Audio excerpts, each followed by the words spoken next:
Hi, I'm DJ Ware. On this episode of the Cyber Gizmo, I'm not going to be talking about Linux today. I'm going to be talking about macOS Ventura and what to do about security and privacy if you're using one of those machines. So whenever you're approaching a particular problem, and one of those being security, is the first thing you need to do is to figure out what your threat model is. And when you're building a threat model, you have to ask yourself some questions. And the first one is, what are you trying to protect? What data is the most valuable to you? Is it your photos? Is it your financial data? Is it your tax records? Is it a business that you're running? It might be a combination. It might be all of those things. And the second question you need to ask is, once you determine what data you want to protect, is who are you trying to protect it from? Because all of those things determine whether or not a particular system or a particular model or a set of tools will work for you. But the main thing is you need to be able to recognize threats. What are they? Where are they coming from? And then you can develop a plan on how to deal with them. So I'm going to talk about some things you probably have heard 100 times, but I think they're always worth mentioning, and that is, keep your system up to date. If you have the ability to turn on automatic security updates, do it. The next one is, the data that you keep on your system needs to be encrypted when it's at rest. The next thing you need to do is to encrypt data at rest. Apple macOS has a utility called Firewall. It's free, it's been there, you can use it, and that provides full disk encryption. Once it's booted, though, that data is no longer encrypted. The second type of encryption is file encryption, and you might want to do an additional layer of file encryption for sensitive data. One of the programs I find very helpful for that is Encrypt. It's easy to use. You can encrypt whole folders, you can encrypt groups, you can even make them hidden. Just remember what you called it, because they won't show up in your file system anymore. The other thing that's been added recently to macOS Ventura is rapid security response. So you can basically, in the old days, before rapid security response, you had to wait for a release, a patch release to come out that included the security patches along with any updates for bugs or whatever else to your system. So this feature is also available in iOS 16. You do have to enable it in order for it to work. But the benefit is that covers any security issues that occur between software patch updates. I'm sure you've heard this before, probably a million times: perform regular backups. But here's something you probably haven't heard. Be prepared to reformat and reinstall the operating system if you think you've been compromised. Always encrypt locally between copying backups to external media or backup hosting providers. That protects that backup and allows you to use it. So if you're using Time Machine, turn on encryption. And you'll probably find that once you have File Vault turned on, it's going to nag you about that. It's going to say, hey, you need to have encryption turned on the drive for Time Machine 2. Follow that advice and do it. If you're transmitting your backups up to a hosting provider, they may say, oh, well, we encrypt the data that's going to us, but that may only mean that it's being encrypted during the time it's sent from your machine to theirs across the internet. But once it gets to them, it gets decrypted and stored on the disk the same way it found it. So if you have sensitive data that you want to keep protected, encrypt that data before it goes up. Take some time. I know this is painful, but see if you can restore from your backup and get your system back. And you might want to try to restore to a secondary disk and see if you can boot off of it. So besides we have this nice backup now, what do you do if your system's compromised? Well, the easiest way, and because we're humans and we're lazy basically, and so we're going to go find the shortest way to do anything. The laziest way and the simplest way is to go into recovery mode and recover your system, right? However, I don't recommend that you do that. And the reason why I don't recommend that you do that is because your serial number will get sent across the network in plain text. My recommended way to do it is to install macOS from the Apple Store. Go download the latest copy of macOS, Go to another computer and do it, because remember, yours is probably compromised and you don't know where that malware is sitting. Is it able to load itself back into memory? One of the biggest elephants in the room, though, is the browser itself for security. That is by far the single largest security and privacy risk that you have on any computer system. Why would you say that? Well, first of all, most of the applications we access today are through the browser. Second is, the fundamental job of a web browser is to download and execute untrusted code from the internet.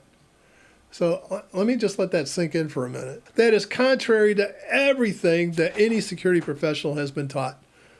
I mean, that's the first thing they tell you. Never download executable code from an untrusted source. And because of this, web browsers have been forced to adopt certain impressive security features in order to deal with it. The cornerstone of web browser security is something called Same Origin Policy, or SOP. The job of the SOP is to prevent malicious scripts that are executing on one web page from being able to access sensitive data on another web page. Since SOP is the only gatekeeper, if that gets compromised, your web browser is completely toast. If you're being prompted to download software from a website and you didn't ask for it, 99% of the time that software contains malware. Another risk to security and privacy comes from web extensions. It isn't the web extensions themselves necessarily that cause that. It's the fact that you're extending, that's what they call an extension, you're extending the security footprint of your browser. You're adding on more stuff that may not have been thought about. Oh, I'm going to load this extension. Maybe the security people should check and see what that does to the profile of the security. They don't do that. So that's going to fall on you to do that. And the fact is, that plagues all browsers, whether it comes from Firefox or Chrome or Brave, whatever. Those extensions are going to they're going to make your footprint larger. So the extension, the long and short of it is, the only advice I can tell you is try to minimize the number of extensions you have, only install the ones you really need. So lately, one of the other exploits has been to use the browser cookies. Browser cookies are how websites save state. So your login information is stored there because web HTML is stateless. So meaning that if I'm on a shopping site, as I move from one page to another, there is no way to preserve what gets moved. It doesn't know it's me by default. If all I'm doing is just moving from the product page to the buy page, there is nothing there that is going to carry forward from the page I visited to the page I'm going to, unless I either store it in the URL or I store it in a cookie. If I store it in the URL, once I get logged off the site, it's gone. But the cookie preserves it for a set amount of time. A cookie has an expiration time that it can save that metadata on what I was doing. So recently, though, those cookies have been the focus of these bad actors that are attempting to gain access to your information, your websites, and they want to appear as you. And your cookies allow you to do that. Part of the problem that we have is that, myself included, we're lazy. We're lazy. I mean, how many times have you clicked that little button that says "Save my session"? So tomorrow, when you log in again, you don't have to re-enter your user ID and your password and your 2FA and all the stuff to get you set up and running on the site. And how it does that is it uses your cookie. Well, if an attacker can get that cookie and download it, they can now stick it on their machine, and now they're you. Unfortunately, that has been, a lot of YouTubers are still having problems with that today. My advice is two things. At the end of the day, or at the end of your session, log out, get out, and let your cookie expire. And if the cookie you can check how long cookies, when they're good for. If they're good for a month, you might want to just clean them out daily and get them out of there, so it forces you to log back onto the site. I know that's painful, but right now that's the only thing you can do to prevent that from happening to you. And once that happens, you can go look at Linus's video on when it happened to him. It's nasty. The other thing you can do to protect your machine is firmware passwords. A Mac still has the ability to set a firmware password. It's similar to setting a BIOS password. So what that prevents is it prevents a person from plugging in an external device into your machine. The firmware passwords can only be set up from recovery menu. I'll put a link below in the video description and you can go look at that. But yeah, you'll need, if you forget that, make sure it's something you can remember. If you forget that password, you'll need to take your machine over to Apple and have them clear it, because you won't be able to. One of the other things that's still around in macOS is Captive Portal. I'm not sure what the heck this thing was ever good for. What it does is if your Mac connects to a new network, it checks to see if there's an internet connectivity. And if it finds something messy or screwy about it, it may launch Captive Portal, Assistant Utility application. An attacker could trigger that utility and direct your machine to a malware site. My advice is turn it off. Unfortunately, you can't. In the latest version, in Apple's infinite wisdom of stupidity, they have decided that we should not be able to shut down services. The problem that it causes is it means that the only way I can resolve that is just go physically delete it from disk. So I can just go delete. I'll put a link below on where you can find the Captive Portal utility and application, and you can either rename it or you can remove it. It won't hurt. It'll just prevent that thing from ever running again. So the next one is firewalls. So your Mac comes with a very good firewall, and that blocks incoming connections. You can set it up to block all incoming connections. You can set it into stealth mode so it doesn't answer pings. So you just kind of, which isn't really going to be all that effective against someone that's hell-bent on gaining access to your machine. But the firewall will help prevent someone that is on the outside of your machine from gaining access to the services inside it. So it's just one more layer. It's the defense in depth, right? It's all about defense in depth.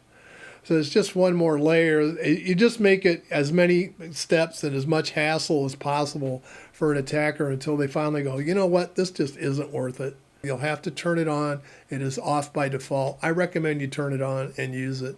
There might be some times where you might need something more than those firewalls offer, than the macOS firewall offers. And there are third-party ones. There's ones from Little Snitch. There's one called Radio Silence. Both of those are paid apps.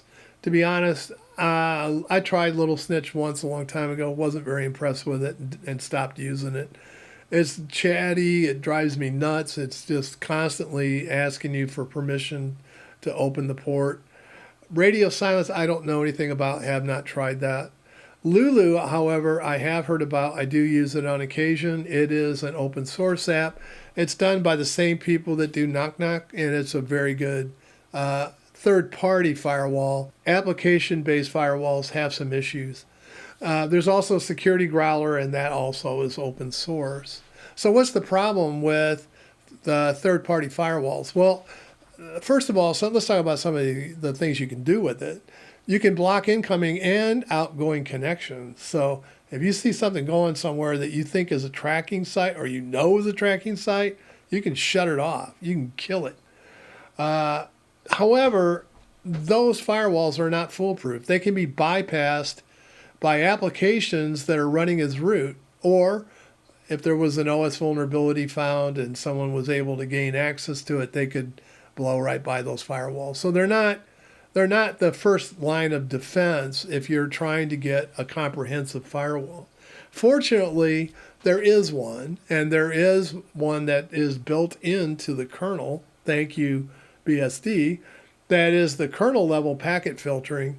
That one is highly customizable. It's very powerful. In fact, it's the same one that's used by pfSense.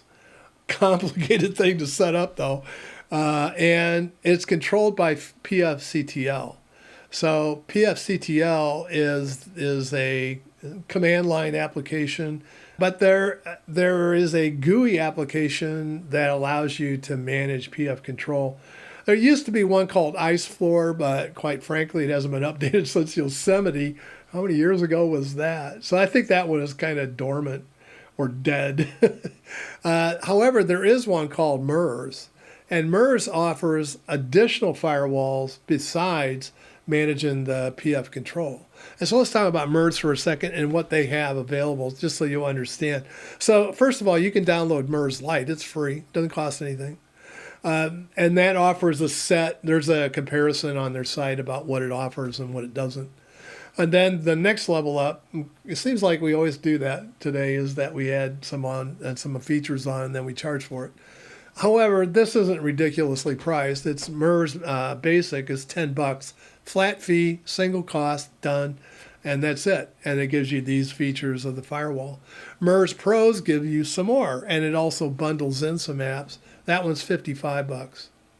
I think it bundles in Valium and Snail. So Valium is an applications firewall. So in addition to the packet filter firewall, you also have one that will firewall the applications themselves, and Valium does that. You can read up on it on its site. That's if you're buying it outside the bundle, it's $15. Snail is an application bandwidth throttle, so you can limit the amount of bandwidth. So if you have applications that are network hungry and you have caps on the amount of usage that you can have for your network, then you might want to turn the bandwidth throttle on to prevent them from using up all your bandwidth before you get a chance to actually do something useful with it. That's about $10. There's Absorb, which is an ad blocker. That's $7.50. And again, all those prices are not subscription. Those are fixed one-time costs. Lastly, Apple, again, in their infinite wisdom of stupidity, is that they have been busy purging all the GPL applications from macOS. Homebrew allows us to add those applications back in again to our machines. Thank you, Homebrew. Yes. Also, Linus, I've shown Linus before. That is a utility that will show you your level of hardening. I'll show you a demo here today on what it does, and that offers advice on additional steps you can take to harden off your system and make it a little bit more secure. Okay, so what I want to do is my usual, right? I want to do a get clone.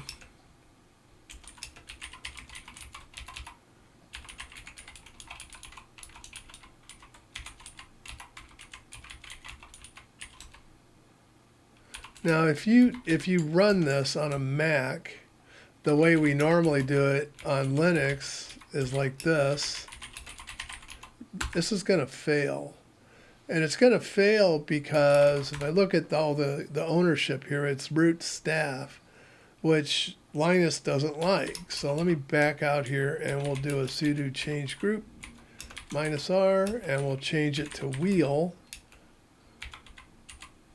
I want to make sure I only do the ones in Linus. Helps to get the right command, but that looks better. All right, so, all right. We'll just run that again. And this time it runs. Default, I can tell you that you're going to have a failure here, firewall and malware scanner. I've already taken care of those when I initially set this up. So firewall, by default, if you come in here to network, your firewall is inactive. You'll see it like that. And so you'll need to turn that on. Now, that's just an inbound firewall. It doesn't tell you if something's connected going outbound. So it's just inbound. The second thing I did was I installed Brew. And to do that, you have to go to the Brew page, and there's a curl command that you can copy to your command line. And then the first time you run it, it'll tell you that you need to install the Xcode command line tools. And you can do that, and it has a command for that, and you do that, and now you can run Brew. Brew is the missing package manager for macOS. and it will install packages that are similar to the ones that you'll find in Linux. And so you'll be able to run just about anything that you want that Apple doesn't have available. So I already installed, oops, I got to run this as root. I already installed RK Hunter. There's also Passkeys. Those are used to sign into websites without a password. I mean, Passkeys have their problems as well, so you might want to read up on that, but they use today sign-in that's controlled by Touch ID, for example. I don't personally like biometric security because you can spoof it, you can figure it out, you can bypass it. So I prefer 2FA or MFA using keys that you can hang on to and put on your key ring. So there's a lot more going on under the hood with Passkeys, and so, but those are there if you want to use them. Something is better than nothing, right? I mean, if all you have is password security, that's not enough. Privacy is a journey, just like security is, because people find out new ways of getting your information. One of the things that, and in summary, one of the things that I wish that security people would do is stop this piecemeal fixing of security issues and address the problem. Get down to the root level of the problem and solve it there. Make it a switch that you can turn to. I love the way Tor does it. Tor has 3 settings: safe, safer, safest. And they tell you this one, some websites are probably going to be okay. They'll probably run all right. Middle one, you might find some breakage on some of the websites. You might see these kinds of things happening. And you get to the safest, and now all of a sudden, you're going to have all kinds of problems with websites breaking. You won't be able to do this. You won't be able to do that. So it tells you kind of, and you can make a choice. This is what you're protecting yourself from. And this is the downside. This is the pain it's going to cause you. Hope to see you all in the next video. Please send this out to your friends. Do a share. Let them know this video's here. Let them check it out. Hope to see you in the next one. Bye for now.